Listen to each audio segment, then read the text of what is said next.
bokk yi dafa am mel ni mbokkum jullit mu wax ne xaalu li yarkaan bu siiw boobu Sëñ Tuubaa dong moom mi ko bind la concerné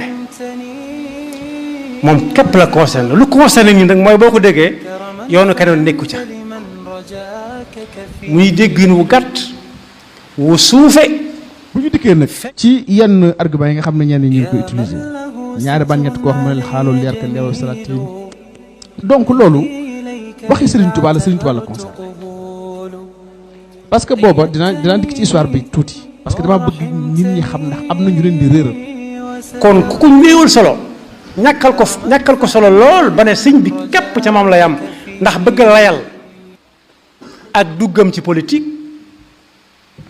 bokk yi kooku na wëri ku muy roy ku dul borom Touba ndax bokk yi nañ xam ne mbindum sëriñ bi moom dara gënu koo wér ci ku bëgg a topp sëriñ bi lu aw làmmiñ neex lu xis sa bare bari yow bu verul sam xal demal xool lu suñ ba bind rek ndax loola ci nga layoo ci nga sañ a layoo ak moom bu ëllëgee yàlla na yàlla dafa dëgg topp te mu seytaane ak pakkam.